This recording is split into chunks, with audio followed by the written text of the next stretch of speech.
So let's talk round 5 of the Rugby Championship, looking at the teams of South Africa, Australia and New Zealand, because they're the teams out at the time of recording. South Africa away to Argentina. If they win, indeed, even if they lose with a bonus point, they win the Rugby Championship. But they do go there with a much changed 28-man squad that they've picked this 23 from, and it was always going to be inexperienced and different, lots of changes. They've got away with that before, as in they're trying to develop players and win games, which has happened so far. Can they do it again? I think it's the most changed team so far, and it is a risk. Argentina were on fire in that second half against Australia. They're going to be on a high, and we know that they are an emotional team and they're going to play better at home. So this is a biggie. If the Springboks can do it, fair play to them. They win the Rugby Championship. Then they go back to South Africa. They probably play all their normal starters and hopefully get another win and a big party, winning every single game with no losses. So let's have a look at the team starting from the back. Fassi is the fullback. We've got Arinza, one of the wingers, Mapimpi, the other winger. That's probably how it was going to be. Moody was the other guy who could have been in there, but he's not in the 23 at all. If it had been a 5-3 split, he would. Tough on him. We didn't see the best of him in the last match. So, I mean, that's just the way it goes in international rugby sometimes. You just got to grab that opportunity when it comes. A good chance for Fassi. Leroux not looking the best, I'd say, in this championship. Good touches, but also some poor mistakes. So if he goes well, he could be elevating himself to number 1 for now until Damian Willemse comes back. So that's an interesting one. He's going to want a big match. Arinza, back from concussion, would have been the starting winger last time out, I am sure. So he normally gives a really good performance, good under the high ball, as is Mapimpi. And Mapimpi doesn't have Colby's ability to step, but he makes no mistakes. He's a good finisher. Like I said, that high ball game from South Africa should be very strong. The centres, another little risk, not in the quality of player, because Lekanyo Am is there at 12, who has been one of the best 13s in the world, if not the best for a while. Creel's been very solid at 13. Can they go together as a pairing? It's an interesting question that Erasmus wants an answer to. Surely this would have been Esterhuizen's game, Andre Esterhuizen, if he'd been fit for the Rugby Championship. So he's probably watching on, a little bit downhearted because Am could well jump ahead of him in the number 12 stakes. 10, well, they don't have Sasha Feinberg Mugomezulu in the 23 because A, they didn't take him, and B, he's injured. He's going to have an operation, something that Erasmus was pretty annoyed about, that he didn't tell him about. Maybe he shouldn't have played in round 4, so that's a little bit annoying for him because he'd started so brightly. Then he was carrying an injury and he came on in round 4 and had his poorest game. Some bad decisions, certainly. So he's on the naughty step. Let's see how that plays out for him. In the meantime, Pollard's still the main man. He's not quite the player he used to be, but still solid. Many of you guys say he's at his best when he has his mate Willie Leroux at 15, which he doesn't have this time because Leroux steps in as a playmaker a lot. Then at 9, it's Cobus Reinach instead of Hendrickser or Williams. A little bit lucky. I'm not sure he's their best scrum half. He's playing okay. Maybe it's de Klerk when he comes back from injury, but that scrum half position is still definitely up for grabs. Hendrickser off the bench has as good a chance as anyone to make a play for it. Visa gets another start at 8. He's been a massive ball carrier for them, good over the ball. Then, new look flankers. At blindside, Big Ben Jason Dixon. There's no Peter Steph-Toy in the 23, so Dixon needs to step up. Big chance for him to say, I'm the next big guy at blindside. There's no blindside, particularly on the bench, I don't think so. He might play a lot or all of the game. Van Staden gets a go at open side, even though Quagga Smith probably deserves it, but he's so good on the bench, he stays there. I suggested he gets a start, but many of you guys said no, he's just got to stay there, just too good. In the second row, many of you guys wanted Etzebeth to start. I did say I think it was going to be Murat Anokia, and it is. And Murat is the captain, and they're training him up to be a leader. Clearly Erasmus sees a lot in him. I've had lots of comments saying they don't see a lot in him, so big game for him. Is it this coming of age game? If they can win the championship with him as the captain, that's going to be impressive. But yeah, no Etzebeth starting. He's on the bench.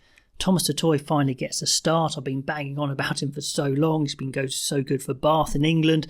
Is he going to have that impact at tie head from the start? Malcolm Marks has probably been their best hooker. Mbanabi's been solid, maybe throwing not the best, but it's a good combo, isn't it? Start with the solid Mbanabi, bring on Marks when the game breaks up. He gets a rare start here, so what's his best position? It probably still is coming on, but he's going to be great from the start, I'm sure. And then a regular starter, one of the few regular starters, Oxenche. His tight power carries are amazing. His scrummaging is amazing. You know he is world class. On the bench, Vessel comes in over Grobbelaar, then Steenkamp and Koch. Koch, again, brilliant off the bench last week. And then what an impact. Etzebeth coming on, say for the last 20, fresh. That's going to scare absolutely anyone. Then Lowe covering the back row, Quaggersmith as well, back row cover. So 6-2 split once again with Hendrickser at 9, and then Libbok, well, he covers 10, and then you could shuffle around a little bit Pollard to the centre. So again, they are a little bit light on their backs cover. Normally they get away with it.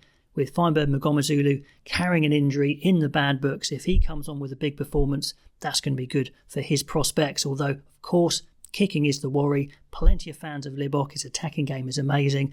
Is he simply not a good enough kicker for international level? Still the question, and it's going to be scrutiny on that once again. So let's talk about the All Blacks team to play the Wallabies in Australia. And I think Razor has simply gone for the strongest team as he sees it right now. Not too much development here, not taking too many risks, which he could have done. So Ethan de Groot is fit. He's straight back in, so that's their best combination. De Groot starting, Tamatai Williams coming on, the 1-2 hit, the veteran Tuangafasi drops out, but I think that's about right. That's their best pairing. Then Taylor and Lomax, it's their strongest front row, and at the moment it's probably their strongest second row, with Scott Barrett, the captain, and Tupu Vai, who was really good in the last round. Patrick Tuipulotu is fit. Big guy, could bring him in to start, could bring him in on the bench, but that would disrupt. So they haven't gone for that. They must have been tempted. The young Darry's been very good, less disruption. He could be the next big thing, so he stays on the bench. Then the back row, at the moment, it does look like Wallace Satiti has got that blindside role as kind of an apprentice role, I would say, until number 8 is available. So yes, that's pretty harsh on Blackadder, who's got a great work rate, but surely doesn't have the carrying explosive ability of Satiti. Finau has dropped down the pecking order, it looks like, with Jacobson coming into the bench. So a real bun fight here for the back row for sure. Sam Cane's there to just tackle, which he does very well, but he's obviously moving on at the end of the year. So there's going to be more change at some point naturally in this back row. Surveyor, of course, starting at 8.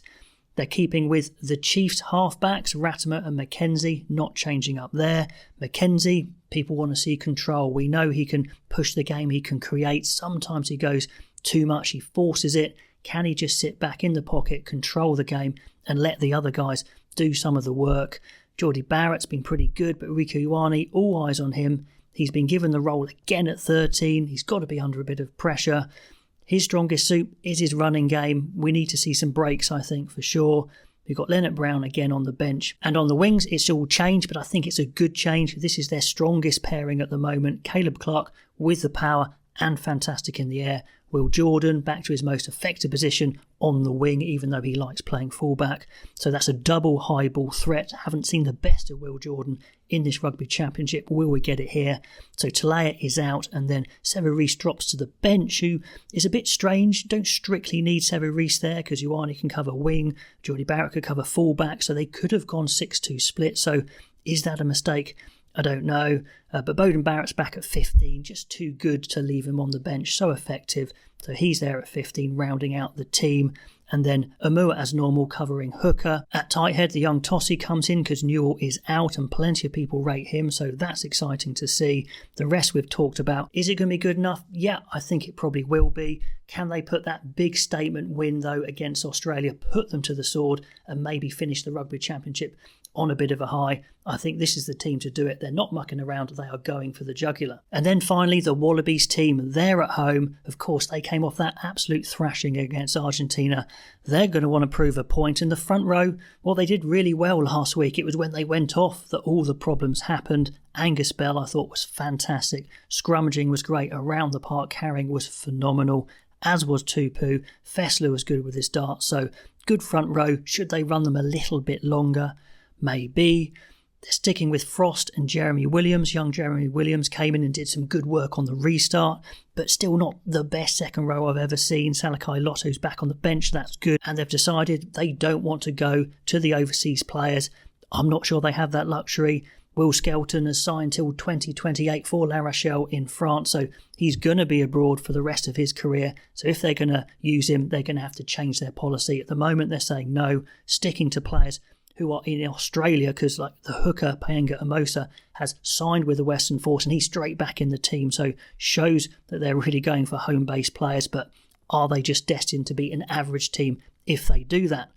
Valentini stays at 6 and Harry Wilson at 8, but Fraser McWright jumps over Tizzano straight back in. Tough call because Tizzano's been one of their best players.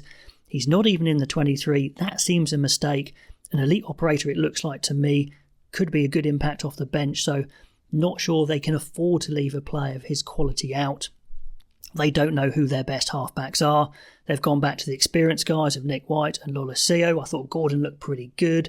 He looks really good at his decision-making, some decent kicking, breaking from side to side unexpectedly. Are White and Lolosio the answer? I think they're okay. On the bench, you've got the quick-breaking Tate McDermott and then Tom Liner, young Tom Liner, who looks like a dead-eye goal kicker to me. Really good skills, but he is tiny. That doesn't mean you can't play international rugby, but the question will be there, can he stand up to the physicality? But skills-wise, he looks like he has the absolute package, like his dad did, of course. In the centres, we finally see Paisami and Ikitau back together. Paisami back from injury, but still, they're okay. I don't think Paisami is a world beater. Stewart, who'd been all right, a skills 12 there, had done okay in the shirt but hadn't nailed it down. Do they have players like Karevi anymore in the centres? Not really. Pataya maybe going away from rugby union. We know that Nwanga Tawezi has gone away from union. They are leaking talent, and the back line doesn't look the best, to be honest, overall. The back three, Corin Betty seems to have lost a little bit. He still gives his all, of course. Can be a bit of a liability. Kellaway is a good operator, but not a killer runner. And Tom Wright is very nippy from fullback, but prone to an error. They've got Pisha on the bench as well, but it's not the best lineup. Dangunu probably would come back in if he was fit, but he's not. And then a bit more worry on the bench because Slipper and Alalatoa got absolutely hosed when they came on against Argentina, and they're going again here. A couple of big boys in the back five there, Salakai Lotto and Gleeson, but not playing Tizzano. I'm not sure it's good enough. If they get it together, they can be a tidy team. I just think even playing their best, they're probably not going to beat the best in the world, but this is a massive opportunity to say we are better than people think, or we are at that middle level. Anyway, let me know what you think of all those teams down below. Love to know your thoughts, and I'll catch you next time.